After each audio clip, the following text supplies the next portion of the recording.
Hey everybody, how you doing? Jim Cyril and Tanya Klein here from Coverage Inc., the leader in screenplay analysis, development, and editing services since 2002. Good day, Ms. Klein. How are you today?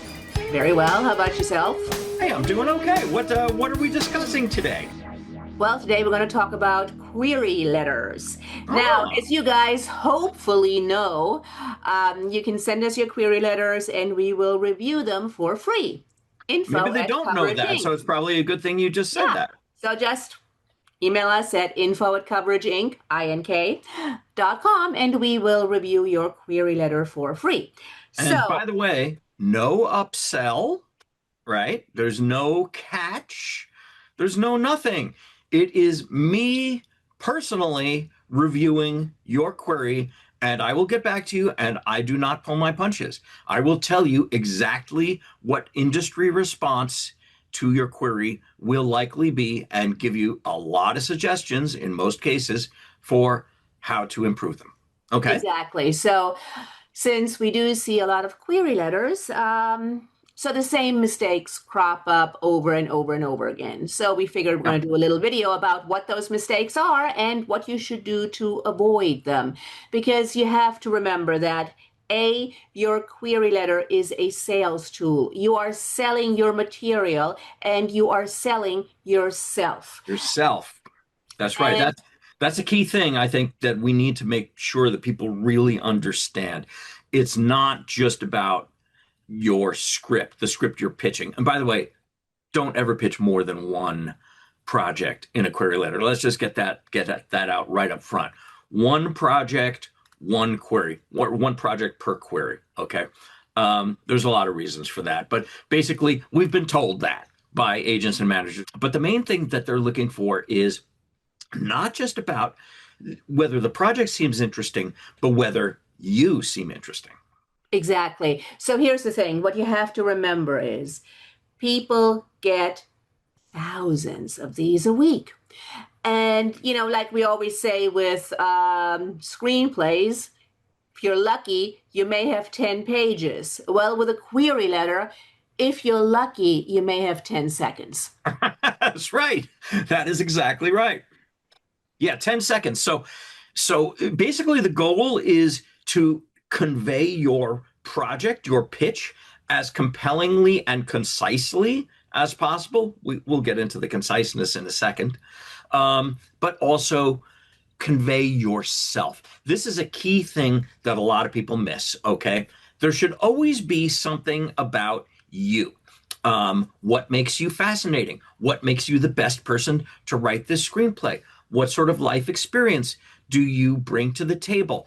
What is it about you that might compel this person to want to find out more? Whatever that thing may be, it could just simply be some very interesting life experience as a token taker for the New York City subway system before you lost your job and they went all digital or something like that. Well, you know what? There's probably a lot of great stories in there. Doesn't matter what you've done in your life, you probably have some very interesting life experience that you can bring to bear in the course of the story. Whatever that is, convey it in a compelling and concise way to make people want to learn more about not just your material, but you. Basically, the question is, what makes you unique? What Yeah, is the thing that makes you stand out from all of the other aspiring writers? Who are you? yeah, yeah, and especially if you're writing a script that let's say it's a cop script or something about the CIA or military or anything that may require some specialized knowledge. What do you know about that stuff? If you're just some person and you've done research, well, okay, it might still be good. But if you've got some bona fides in that area, then bring it. People need to know that. That helps. That gives you verisimilitude. Yes. And so then, of course, the same thing holds true for your script. What makes your script stand out? Why should they want to read your script? I mean, basically, what this comes down to is, like Tanya said, you've got maybe 10 seconds, right? What's going to happen is the representative will open your query generally on their phone, right? Because 70% of emails are now read on phones. And the reason I'm stressing this is because it's a lot easier to blow up a phone screen than it is, a wide computer screen, right? So your query, always keep in mind that if you type on a desktop or even a laptop, what looks like something that is a perfectly acceptable length on that screen might blow up somebody's phone screen. It might be too much. So again, brevity, soul of wit, right? Got to be concise, and you have to basically pitch your project in as concise a way as possible, and then provide a little bit about yourself. So Tanya, what would you say is an acceptable length for, a pitch in a query, knowing full well that you've got 10 seconds? Yeah. 3 short paragraphs. Basically, you have your intro, you have your meat. So, in other words, this is the script, and then you have your outro. And so, in terms of depth of the actual story that you're pitching, right? Because we've had a little discussion about this, you and me as well. So, I mean, some people will say just go with your log line, and if the person you're sending it to wants more information, they can ask for it. And if your log line is well written enough, then that should be enough to hook them. But we've also heard from people in the industry, they do want more depth. So what do you think is that? Well, that I would actually, go with a happy medium. So, in other words, your log line and then a sentence or two more about why this is special, why the character is interesting, about, the character arc, about the theme. Right. And that's a key thing that another key thing that people tend to leave out of their queries is, story is about character. It's not about plot. Plot is interesting. That's fine. Of course, you have to include that in there. But people will often leave out the name of their protagonist, and it'll just be like a woman. And it's like, this tells us nothing. Give us a name. Give us, what is this person's issue? Something that points to their arc, right? Something that we know they're going to have to overcome. Like, instead of just a woman, maybe it's, Natalie, 37-year-old neurotic accountant. Like, okay, well, suddenly we now have a mental image of who this person is and how that character might fit in to this story that we're pitching, right? Exactly. So, yes, it seems like a lot, and you have to do it with a little. Basically, the number one issue we see with query letters is length. Often they are way, way, way too long. As Yeah. Jim said, it, would very much blow up somebody's phone. Yeah. But yeah, so make it short, make it short and snappy. However, another issue that sometimes crops up is that it's too short. Too short. Yeah, here's the log line. Okay. Yeah, log line, nothing about the protagonist, nothing that hints at the arc, nothing Nothing about the writer, nothing about the Yeah. writer. Oh, and again, going back to telling a little bit about yourself doesn't have to just be life experience. Maybe you've got some bona fides in the screenwriting world. Maybe you've won or placed in some notable contest. Maybe you've optioned some material, blah, blah, blah. Whatever it is, that's okay. Put it in there as long as it's stuff that people will actually care about. If you've won, a bunch of no-name film festivals, screenwriting competitions, nobody cares about that.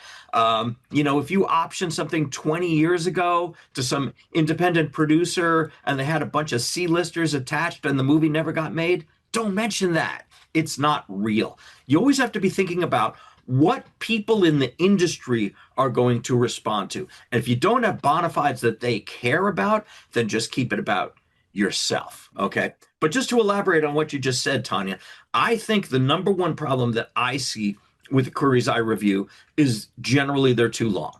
They try to tell, or they try to put like the whole one pager in there, and nobody's ever going to read that. Let the person ask for the one pager. Tell them enough about the story to interest them, and then get out. And the other thing that we see, that's probably 50% of the queries that come in. Another 20, 25% are too short, like you just said. They don't give us the information we need. And then the rest of them, up to like the 5% that are actually pretty good, the rest of them, the problem is they're just not good.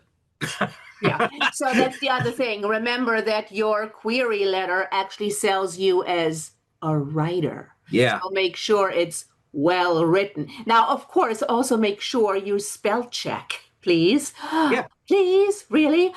And make sure it's well written. Make sure it's voicey. Make sure, I mean, it's somebody going, "Ooh, I would like to read more from this person because I like the voice." I reviewed a query just 2 days ago. And it was full of typos and grammatical errors. And the person reiterated a key fact about their script, which was an interesting thing about their script. They reiterated that 3 times in the query letter. Okay. This tells me that the person did not go back and review what they had written, or even worse, if they did go back and review what they had written, they do not have the presence of mind or the skill to determine what is bad and what needs to be cut and what needs to be eliminated. So, look, I know a lot of writers, myself included, synopsizing is one of the hardest things to do, right? It's easy to write 100 pages. Easy. You know what I mean? But actually condensing it in a way that sounds captivating and compelling and not just like all over the place with like, well, I got to get this bit of information in there, but it's hard, right? It's really hard. Some people are not as good at it as others. You might want to ask for help, bring in a friend, get a writing partner, stuff like that. But at the end of the day, like you said, Tanya, you have to sell yourself as a writer.